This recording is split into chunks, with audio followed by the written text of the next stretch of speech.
14 ఏళ్ల ఉద్యమ ప్రస్థానం, 10 ఏళ్ల పాలన మేళవింపు. తెలంగాణ ప్రజల గుండె చప్పుడుగా నిలిచిన బీఆర్ఎస్ పార్టీ ఉద్యమ పిడికిలెత్తి రజతోత్సవ వేడుకలకు సిద్ధమైంది. గులాబీ దళపతి సెంటిమెంట్గా ఫీల్ అయ్యే ఉద్యమాల పోరుగడ్డ నుంచే సమర భేరి మోగించనున్నారు. ఇంతకీ సభ ఎక్కడ, ఎలాంటి ఏర్పాట్లు చేస్తున్నారు?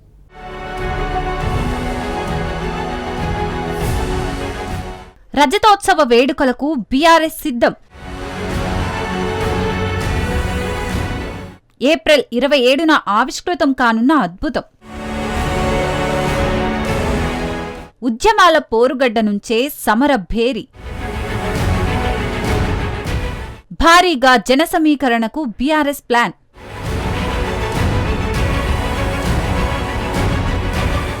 బీఆర్ఎస్ 25 ఏళ్ల ప్రస్థానం సందర్భంగా ఏప్రిల్ 27న మరో అద్భుతం ఆవిష్కృతం కానుంది. లక్షలాది మందితో జరిగే రజతోత్సవ మహాసభకు బీఆర్ఎస్ సిద్ధమైంది. బీఆర్ఎస్ పార్టీకి సెంటిమెంటు లక్ష్మీ నియోజకవర్గంగా పిలుచుకునే హుస్నాబాద్ నియోజకవర్గం పరిధిలోని ఎల్కతుర్తి ఈ మహాసభకు వేదిక కానుంది. రాష్ట్ర వ్యాప్తంగా లక్షలాది జనాలు, వేలాది వాహనాల రాకపోకలకు అనుగుణంగా ఉండే ఎల్కతుర్తిని మహాసభ వేదికగా బీఆర్ఎస్ అధినేత కేసీఆర్ నిర్ణయించారు.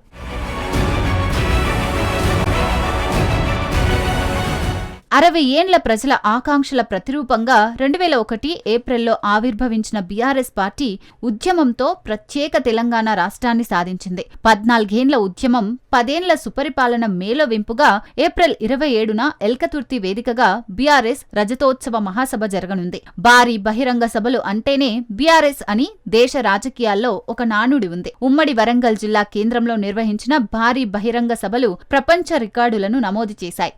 ఈ క్రమంలోనే ఎల్కతుర్తి హనుమకొండ జిల్లాలోని ఉన్న కరీంనగర్ పార్లమెంటు పరిధిలోకి వస్తుంది. ఉమ్మడి వరంగల్, కరీంనగర్, సిద్దిపేట జిల్లాలకు ఈ ప్రాంతం మధ్యలో ఉంటుంది. ఈ సభను ఇక్కడ జరిపితే మరో కుంభమేళాను తలపిస్తుందని భావించి ఇక్కడ భారీగా జన సమీకరణ చేయనున్నారు. అందుకు సిద్దిపేట, సూర్యాపేట, కరీంనగర్, వరంగల్, ఖమ్మం జిల్లాల నుంచి ఈ సభకు ప్రజలను తరలించడానికి సైతం ఈ ప్రాంతం అనువుగా ఉంటుందని నాయకులు అభిప్రాయపడుతున్నారు.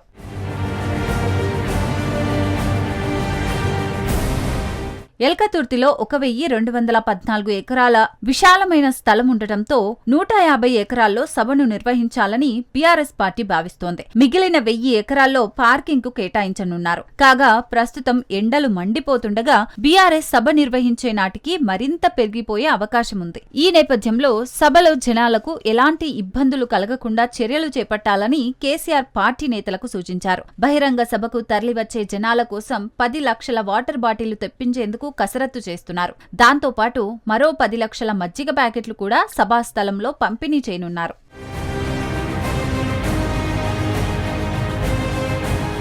ఇక సభకు తరలివచ్చే వెహికల్స్ కోసం రూట్ మ్యాప్ ను ఖరారు చేస్తున్నారు. ఆర్టీసీ వెహికల్స్ తో పాటు ఇతర వాహనాలు కలిపి 40,000 నుంచి 50,000 వరకు తరలి రావచ్చని అంచనా వేస్తుండగా దానికి అనుగుణంగా పార్కింగ్ ఏర్పాట్లు చేస్తున్నారు. సభ నిర్వహణకు సంబంధించిన భద్రతా ఏర్పాట్లు, ట్రాఫిక్ నియంత్రణ, ఇతర అనుమతుల కోసం ఇప్పటికే కాజీపేట ఏసీపీ తిరుమల్కు పార్టీ నేతలంతా కలిసి వినతి పత్రం అందించారు.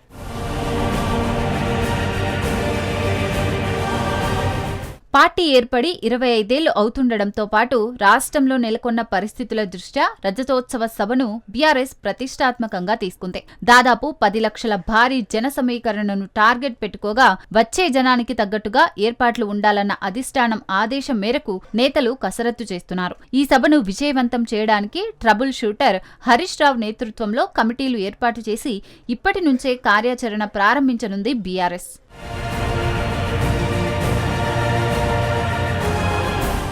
బీఆర్ఎస్ ప్రతిపక్ష పార్టీ హోదాలో పార్టీ రజతోత్సవ సభ ఏర్పాటు చేస్తున్నారు.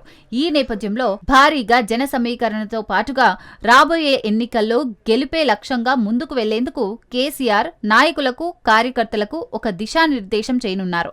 ముఖ్యంగా బీఆర్ఎస్ పార్టీ ఆవిర్భావ పరిస్థితులు, ఇవాళ పార్టీ పరిస్థితిని వివరించనున్నారు.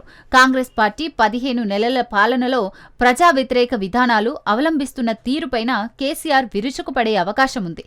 దీంతో ప్రస్తుతం ప్రజలందరి చూపు కేసీఆర్ స్పీచ్ పై, పార్టీ వేడుకలపై ఉంది.